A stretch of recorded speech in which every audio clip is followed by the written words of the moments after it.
Are Clanrats any good? The titular Clanrats cover 4 units, 2 with cutting weapons, 2 with spears, 2 with shields, 2 without. We will compare and judge accordingly. Let's dive in. Please like, subscribe, comment, and donate Warpstone at my Ko-Fi page, if you are so inclined. Thank you. I'll just blast the stats on the screen and start with the basic Clanrats. All of the variants have 160 models in Ultra, and a total unit hit point value of 9,600, so that's 60 health per entity. Armor begins at 25, and I say begins because that can rise. For comparison, basic Empire stuff gets 30, and Beastmen get 15. Skaven slaves and Orc laborers get 0. Leadership is 45, but we'll be returning to this.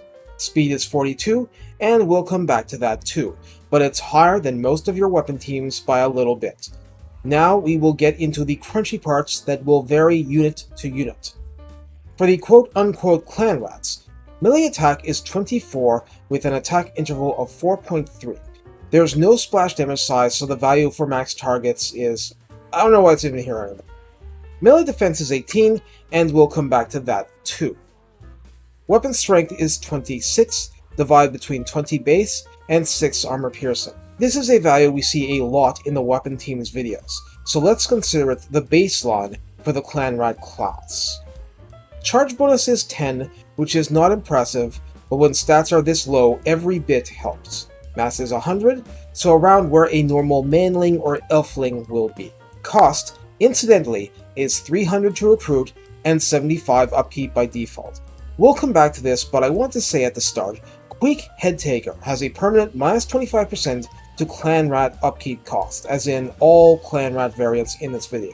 So while he pays up front for recruitment cost, upkeep is closer to Skaven slave level for Queek specifically. So back to the stats. Scurry Away applies to all broken Skaven infantry, giving you base speed plus 10% on the retreat. Corner camping tends to result in broken units fleeing rapidly, like rats fleeing a sinking ship. Strength in numbers, however, docks 10% speed from base, so your effective quote-unquote battle speed is 38, just like Skaven slaves, and leadership goes up by 6, and melee defense goes up by 8. We are left with leadership 51 and melee defense 26. There are many ways to buff leadership, and basically none to buff melee defense. Just base stats, the strength in numbers buff, and XP chevrons. Now onto the Clanrat spears. Stats are identical until we get to melee attack, which is reduced to 18. Attack interval is 4.3, which is significant because a lot of anti-large stuff either attacks slower in general, or slower than its non-anti-large counterpart. Melee defense is 24 base, so with strength in numbers, that's really 32. 32 is Empire Swordsman level. It is by no means horrific. Weapon strength is 23, with 18 base damage and 5 armor piercing, but this must be viewed through the lens of its bonus versus large of 9, which increases both numbers proportionally, as weapon strength goes up to 32 against large targets. So that's in effect 23 base and 9 armor piercing against Centaurs, Empire Knights, what have you. Keep in mind, base Storm Vermin Sword and Shields do 25 base and 9 armor piercing to all targets. Against large, Clanrats with spears are almost equal to Storm Vermin in output. Charge bonus is 6, but it is extremely crucial to note that the Clanrats with spears do have charge reflection and charge defense versus large, so they can perform spear wall duties in a way Skaven slave spears cannot. If you want a real defense against cavalry, this is your go-to unit. Yes, Skaven slaves can break up a charge with their bodies, but this unit can stop one cold. Clanrat spears are 325 to recruit and 81 upkeep. The shields variants won't take up much of our time. These are bronze quality shields and parry 35% of small arms fire, such as arrows and crossbow bolts and bullets. For Clanrats with shields, melee defense is 22, so effectively 30 with strength in numbers. Recruit cost is 350, and upkeep is 88. Clanrat spears with shields have the same missile parry chance and have melee defense 28, so with strength in numbers, their effective melee defense is 36. Recruit cost is 375 and upkeep is 94. I want to back up 2 lines. Clanrat Spears with shields, melee defense is 36. Pretty much the only way you will ever see this number buffed further is with XP chevrons.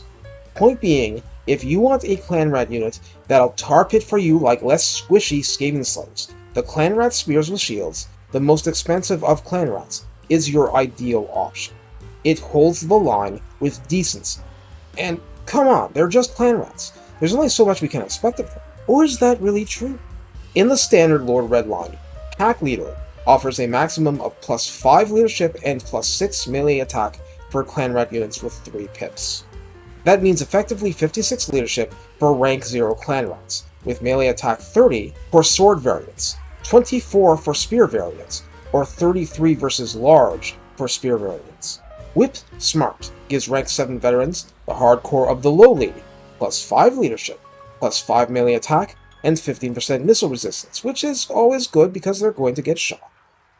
A Clanrat with shields at rank 7 with this skill, and the prior one enabled, would have base 52 leadership from the rank, +6 strength in numbers, +5 pack leader, +5 whip smart, totaling 68 leadership. 68 leadership is actually very decent, and this is before being further supported by a hero or a lord. The same Clanrat with shields would have 30 melee attack, +6 pack leader, +5 whip smart, for 41 melee attack. It would also have 31 melee defense, incidentally. In the tech tree, there's one tech to increase all infantry units' speed by 10%, and that applies to the Clanrats too. Driven by Hunger raises rank by 2 for new recruits, on top of any bonuses from province commandments, buildings, and lord skills. Strength in numbers, the tech, grants +5 charge bonus and +5 melee attack to Clanrats.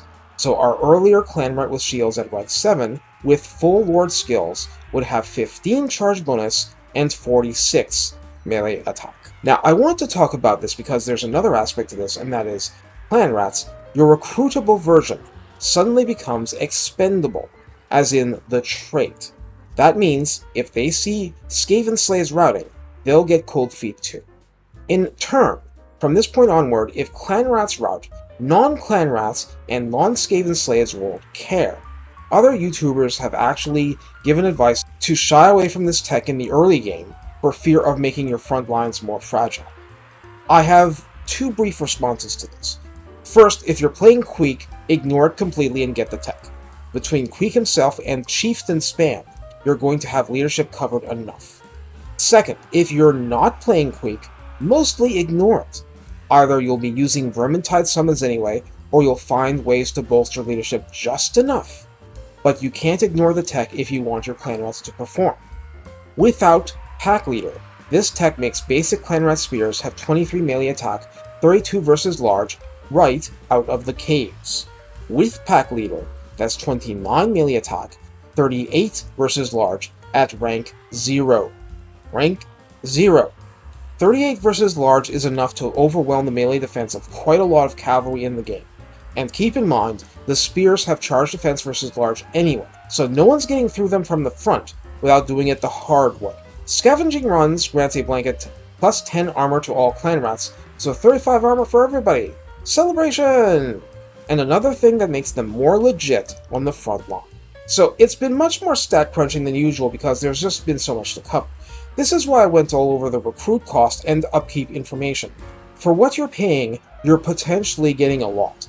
And while there are clear weaknesses, namely in leadership, you can bolster that if you want to. If you don't want to, then you have to plan accordingly. But that probably means you have Plague Priests, Weapon Teams, lots of Warpstone. This is a valid choice. It's just to say you can make Clanrats into a shockingly formidable line that's still dirt cheap. I'll conclude by saying I think that in general, the proper view of Clanrats is semi-expendable. As in, you don't want to lose them for nothing, but if they need to take one for the team, then they shall. Like Skaven slaves, their superpower is that they take up space. A lot of space. You use them to block off paths to your artillery and weapon teams, and dare the enemy to chew through them. Well, sometimes you win that bet, sometimes lose, and sometimes you both win and lose because breaking through the Clanrats only gets them drowned in warp fire from your throwers. The point being, Clanrats are there for when Skaven slaves are not. First in, probably first out, but they're bringing the fight to the enemy and buying you precious seconds to come up with a way to kill your foe. That way will often involve magic of some sort, and even Clanrats can pour on the pain when melee attack is buffed enough, or just pin stuff down for Warp Lightning. If you're worried about morale, you can't really go wrong bringing more chieftains. Their synergy with Clanrats is high by nature. They even have a rank 10 skill, one that does not lock other ones of its tier, to crank leadership through the roof if the Lord bites the Warpstone dust. Battlefield promotion, baby! Take care, and have fun working out ways to get a lot more than what you paid for. Because really, you didn't pay that much now, did you?